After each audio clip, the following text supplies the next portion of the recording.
بسم الله الرحمن الرحيم الحمد لله الحمد لله وكفى وسلام على عباده الذين اصطفى خصوصا على سيد الرسل وخاتم الأنبياء وعلى آله الأزكياء وأصحابه الأتقياء أما بعد.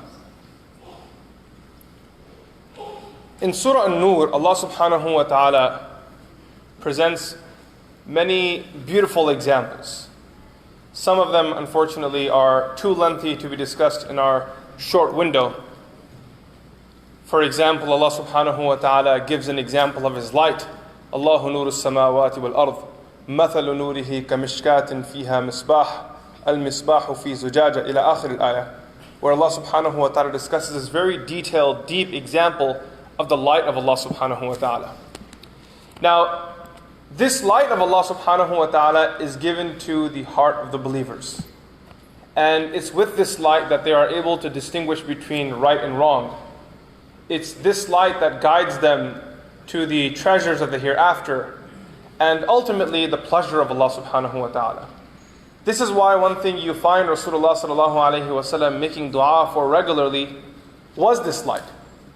In particular, when Rasulullah sallallahu alayhi wa sallam would stand during the hours of the night for his tahajjud qiyam, he would make this dua, "O Allah, grant me light.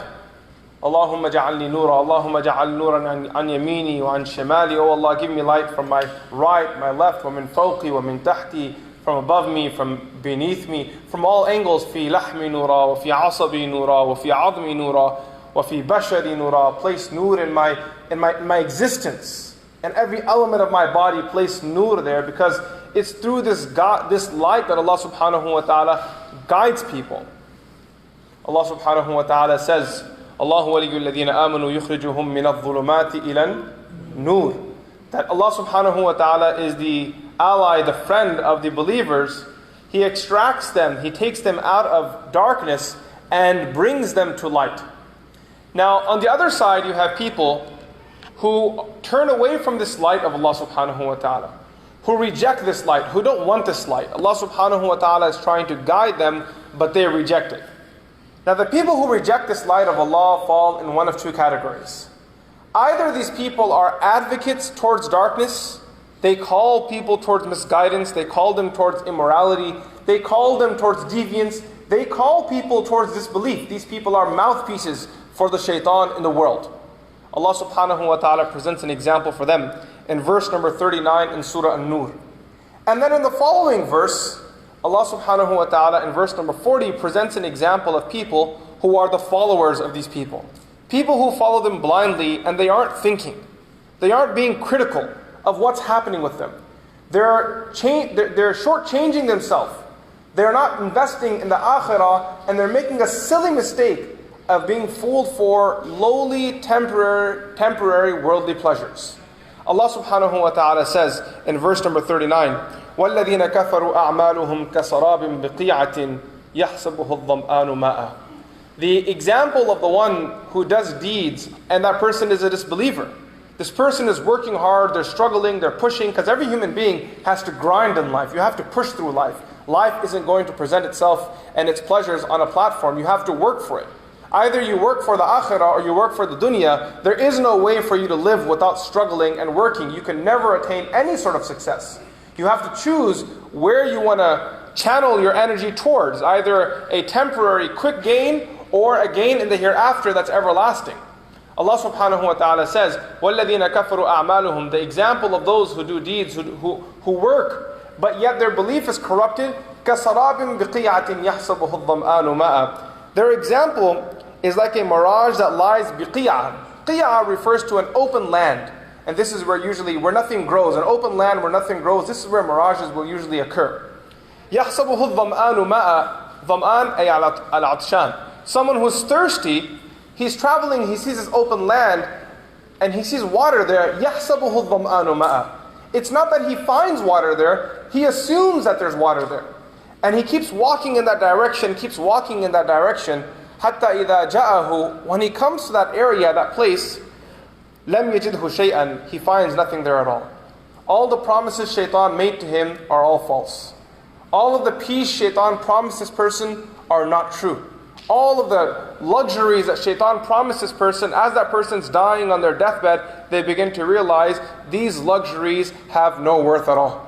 وَوَجَدَ اللَّهَ عِنْدَهُ. Rather, he finds Allah subhanahu wa ta'ala waiting for him at the time of his death.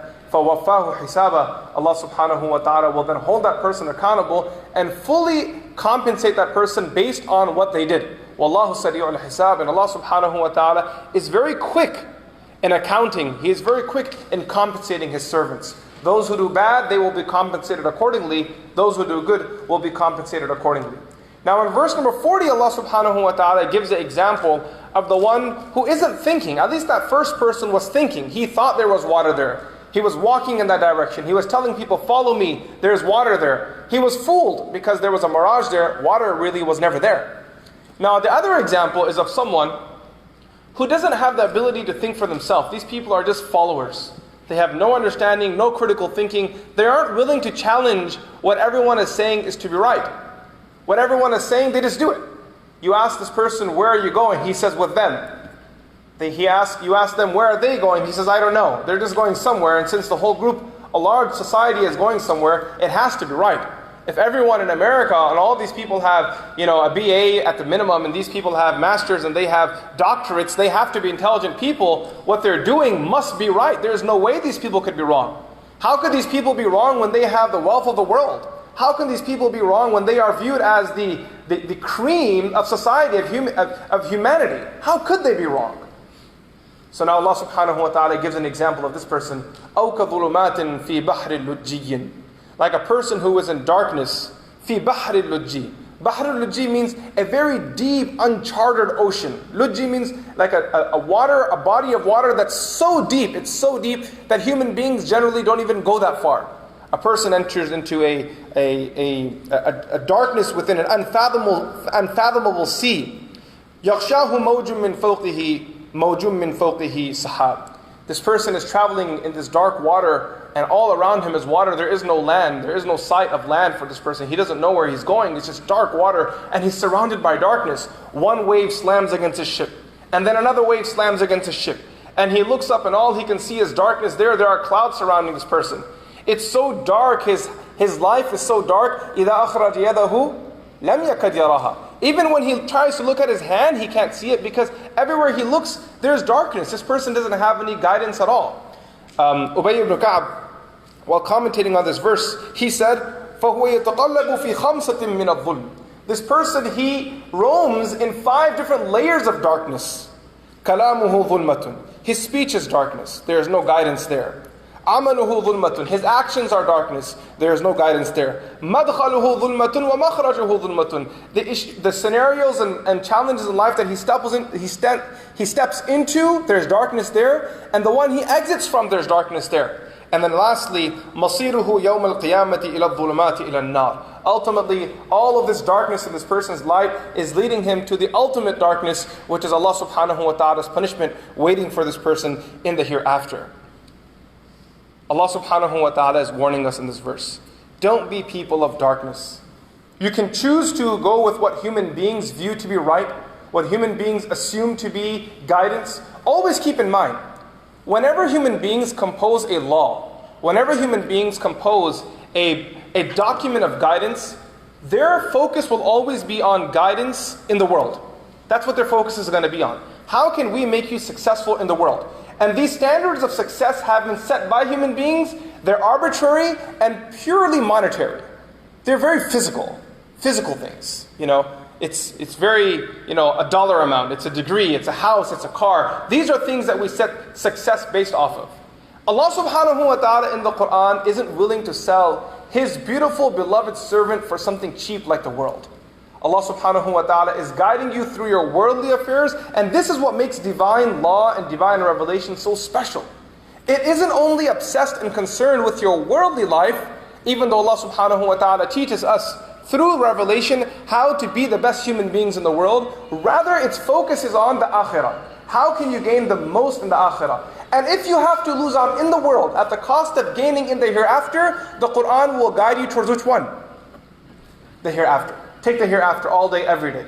Don't invest here. Rasulullah sallallahu alayhi wa sallam, he mentioned this in a very beautiful concise narration where he said, the world is a prison for the believer. الدنيا سجن للمؤمن. The world is a prison for the believer. He has restrictions, he has limitations, but he's only going to be there for a period. وَجَنَّةٌ لِلْكَافِرِ. But the world is it's a garden, it's a paradise for the disbeliever because he has no limitations. At least he thinks. But the truth is that in this world, due to the limitations of the human being, due to the human being being restricted by time and place, there are always going to be restrictions.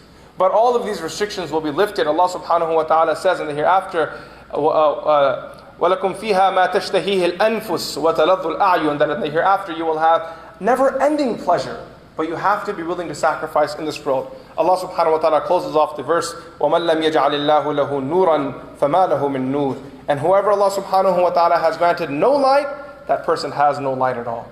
And we see in the Quran, a few verses before, in Surah An-Nur, Allah subhanahu wa ta'ala says, يَهْدِ اللَّهُ لِنُورِهِ مَنْ يَشَاءُ. That Allah subhanahu wa ta'ala guides through His light whoever He wishes.